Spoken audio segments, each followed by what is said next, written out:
سب سے پہلی کوتاہی تو یہ ہے کہ ایک انسان میں ازدواجی حقوق ادا کرنے کی صلاحیت ہی نہیں ہے جی وہ میڈیکلی فٹ ہی نہیں ہے. تو یہ میں سمجھتا ہوں ایک بہت بڑا ظلم بھی ہے اور بہت بڑی کوتاہی بھی ہے کہ اس کے باوجود اس نے یہ ذمہ داری لی ہے لیکن وہ اس کے اہل نہیں تھا. کئی گھروں کے پرابلم ایسے ہم نے دیکھے ہیں کہ صلاحیت نہیں ہوتی، پھر گھر میں لڑائیاں ہوتی ہیں.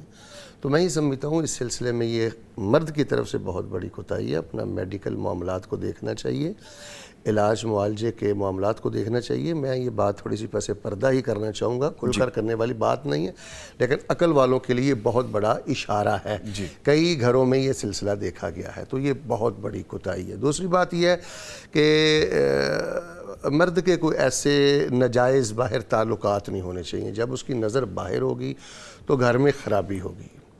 تو اس کا بہت زیادہ لحاظ اور خیال رکھنا ہے. اجازت دیجئے، یعنی کہ شادی سے پہلے ہو یا شادی کے بعد ہو، یہ دونوں معاملات نہیں ہونے چاہیے کسی بھی پہلے جو صورت. تھا شادی کے بعد اب آپ ختم کر دیں. آپ کا نصیب آپ کے ہاں پہنچ چکا ہے، ٹھیک ہے، اور اس کی بنیاد پر آپ گھر میں کوئی محاذ رہی کھڑی نہ کریں. عموماً گھروں میں یہ بھی ایک، یعنی آپ کا سوال اصل میں یہ ہے کہ سب سے زیادہ مرد کی طرف سے نقصان دینے والی چیزیں کیا ہوتی ہیں. ایک تو میں نے بتایا کہ وہ فزیکلی فٹ نہیں ہے، اس میں صلاحیت نہیں ہے حقوق کی ادائیگی کی، اور دوسری بات ہے اس کے جو ناجائز تعلقات ہیں وہ گھر میں خرابی کا باعث ہیں. اسی طرح خاتون خانہ کے ساتھ، اہلیہ کے ساتھ غیر اخلاقی انداز سے پیش آنا یا مس یوز کرنا یا کوئی ایسے خرافات کا تقاضا کرنا کہ جو شریعت کے حدود میں بالکل روا نہیں ہے، جائز نہیں ہے، تو یہ خرابیاں ان چیزوں سے آتی ہیں. اور سب سے زیادہ جو اس بندھن کو اور رشتے کو بد مزہ کرنے والی چیز ہے نظامی صاحب، وہ زبان کی بے رہ روی ہے. اچھا، جو مرد تان زنی کرتے رہتے ہیں، بد زبانی کرتے رہتے ہیں. وہی بات جو میں نے پہلے کی ہے کہ پہلے آنکھیں بند تھیں، رنگ کی جب بات ہوئی کوئی بات نہیں ہے جی، قد کی بات ہوئی جی کوئی بات نہیں، یہ برادری نہیں جی ہماری، کوئی بات نہیں، پہلے کوئی بات نہیں ہے.